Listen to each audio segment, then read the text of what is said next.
Jocelyne est mariée. Elle a 3 enfants et vit paisiblement à la Chaux-de-Fonds.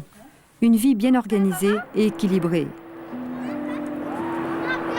Il y a beaucoup de neige, hein? Mais avant de réussir à fonder cette famille, le couple a vécu dans un équilibre très fragile. La maladie de Jocelyne était toujours présente. Elle désirait un enfant, mais le corps ne suivait pas. À peine mariée, Jocelyne a rechuté et s'est retrouvée pendant 8 mois à l'hôpital. J'ai repris des médicaments, des laxatifs, des diurétiques, je recommençais à vomir. Bien que j'essayais de manger normalement, je ne supportais pas, je commençais à avoir des angoisses, le fait d'avoir le ventre plein. Alors j'allais me faire vomir des fois 2, 3, 4, jusqu'à 15 fois par jour. De nouveau, je retombais dans le système de me peser aux 100 grammes près le matin, tous les jours, même 3 fois par jour pour être sûre que je perdais du poids. Puis des fois, je le faisais des fois même en pleurant parce que ma tête ne voulait pas ça. Mais j'étais prise dans un engrenage comme une drogue. Alors c'est vrai que je pense à mon mari, je dis mais comment je vais faire? C'est aussi ça qui n'allait pas, parce que je me disais mais pour mon mari il faut que je voie l'avenir, essayer de faire un bébé et tout ça, et puis dans l'autre ça ne suivait pas, donc j'étais aussi prise dans ces deux sens, puis c'était très difficile à vivre. Tu mets la cuillère dedans? Aurélien, tu veux que je te coupe? Pendant 8 mois, son mari a dû faire preuve d'une patience infinie pour essayer de comprendre. Pourquoi sa jeune épouse s'obstinait-elle donc à lutter contre son corps dans le milieu privilégié de l'hôpital? J'ai fait, comme on dit, je pense, d'hospitalisme, c'est d'aimer être à l'hôpital. Parce que j'étais le centre du monde, quelque part. Hein. Et puis c'est peut-être ça aussi que je voulais, hein, c'était être le centre du monde, ouais. Qu'est-ce qui, à votre avis, a déclenché le processus de guérison? Alors c'est une fois que je suis sortie de l'hôpital et puis que j'avais un poids de sortie, que j'ai fait un traitement hormonal pour avoir des ovulations, parce que j'avais plus rien. Ce traitement lui a permis d'avoir coup sur coup 3 bébés. Mais c'est dès la première grossesse que Jocelyne change radicalement son comportement. Quand j'ai su que ça tenait, que j'ai eu 3 mois donc, de grossesse, on sait qu'il y a moins de risque de faire une fausse couche. Là, alors du jour au lendemain, comme le début d'anorexie, du jour au lendemain, j'ai totalement arrêté les vomissements. Mais c'était aussi un déclic de ma tête. J'ai dit, pour mon bébé, pour la vie, j'arrête totalement. Et puis je me nourrissais pour mon bébé. Je me nourrissais pour mon mari, pour être une maman apte à élever convenablement mon bébé. Je ne me sens plus du tout anorexique, non. Non, plus du tout. C'est du passé. C'est du passé, oui.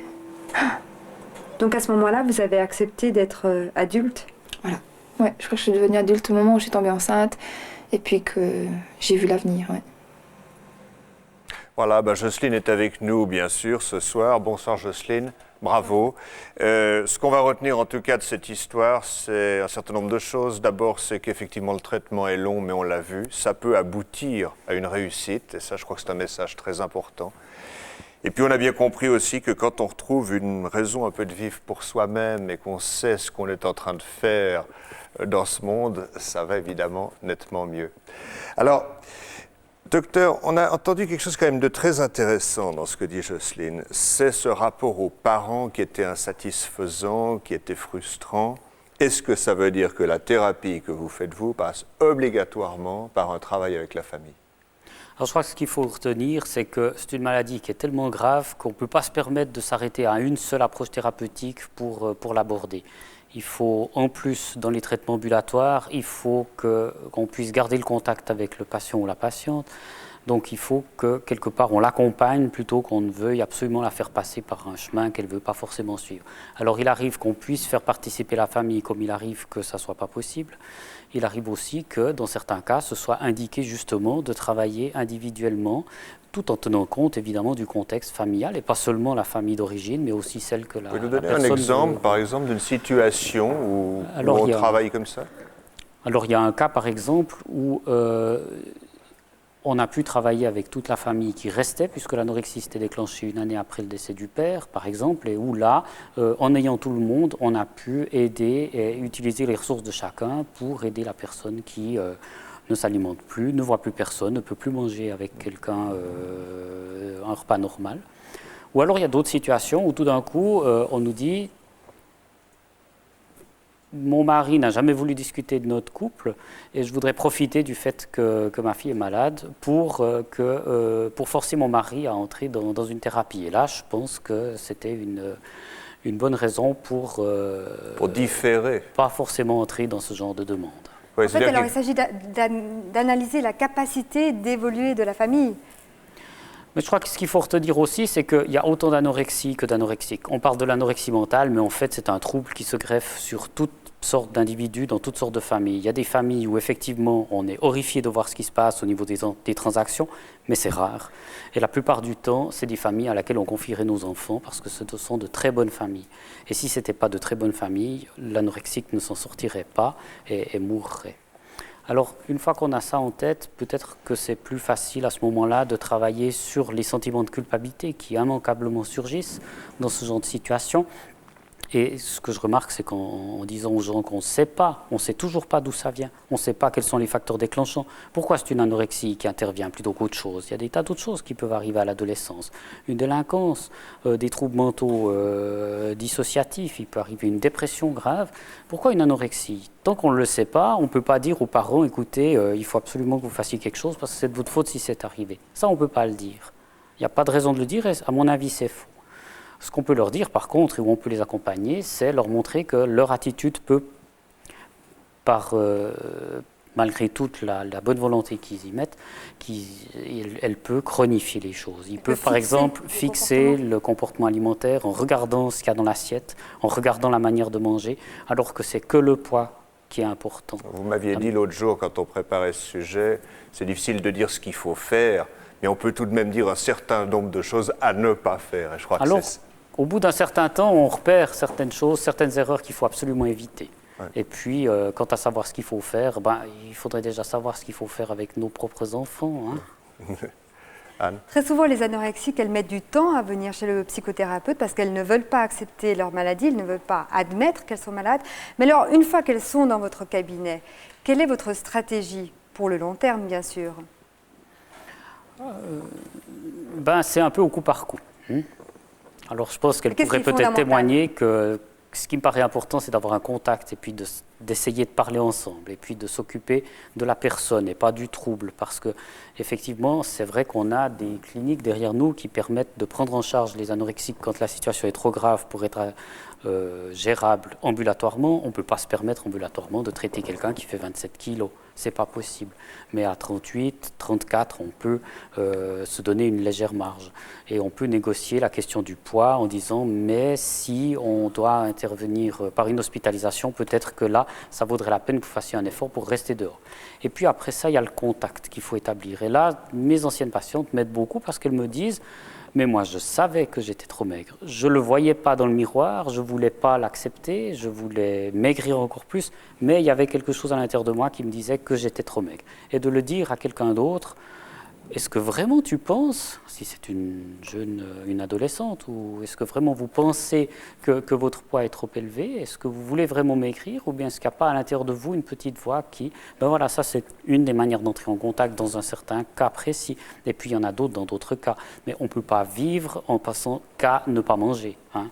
On doit manger pour vivre, mais on ne peut pas vivre pour ne pas manger. Et là aussi, c'est une manière qui peut aider la prise de contact. Parce que l'idée, c'est de rester longtemps ensemble. Voilà, c'est ça, justement, il faut garder le contact ensuite. Oui. Alors justement, je m'excuse à toi, mais longtemps ensemble, c'est quelque chose qui est mal compris au dehors, c'est cette notion que ces thérapies sont très longues et puis que quand on croit que ça va mieux, tout à coup, ça va plus mal. Qu'est-ce que vous dites aux gens qui ont cette angoisse et cette frustration?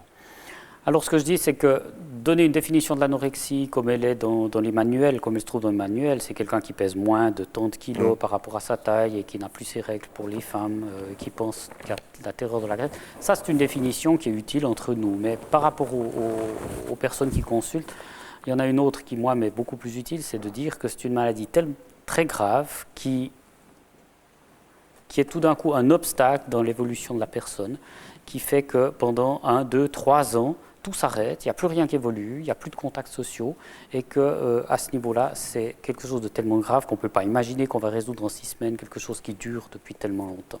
Mais pourquoi ça dure aussi longtemps, justement? Parce que la personne qui est anorexique, qui commence à reprendre du poids, qui commence à reprendre du poil de la bête, si on peut dire. Alors, qu'est-ce qui se passe à un moment donné? Pourquoi tout d'un coup elle rechute? Alors, bon, il n'y a pas forcément dire chute, simplement parce qu'il y a un moment où, le Maud l'a très bien dit, hein, j'ai rien senti venir. Et ça, bon, dans tous ces témoignages que vous avez apportés, et tout y est, hein, toutes les explications y sont, c'est remarquable. Elle n'a rien senti venir. Il y avait une sorte d'anesthésie liée probablement à la malnutrition. Et au moment où le poids remonte, la personne se remet à avoir des sentiments, se remet à être triste. On voit à ce moment-là qu'elle est probablement déprimée. Elle commence à ressentir les choses. Et puis l'entourage se réjouit parce que tout va bien. Et puis elle se sent plus mal. Et là, c'est là qu'il faut absolument être présent et puis dire effectivement. D'accord.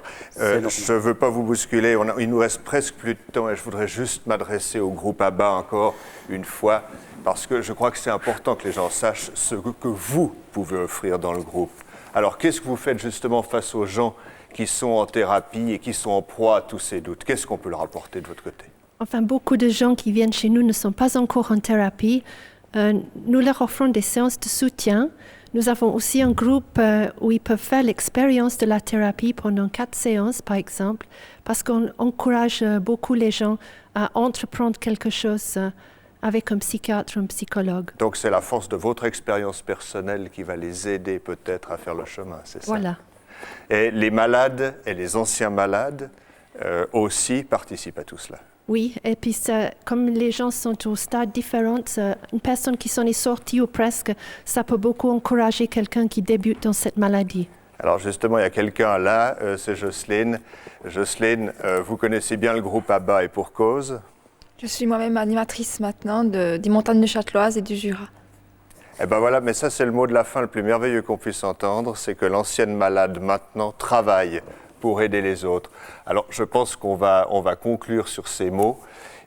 Moi j'ai un message pour résumer tout ça. L'anorexie c'est grave, vous l'avez compris, on n'en sort pas seul. Il y a des gens qui sont là pour aider, qui savent comment s'y prendre et on vient de l'entendre, il y a tous ceux qui ont souffert ou qui souffrent encore qui peuvent partager ça et je crois vraiment qu'il ne faut pas hésiter, on appelle à l'aide. Voilà, c'était le dernier mot de cette émission. Merci d'être resté avec nous et puis à bientôt.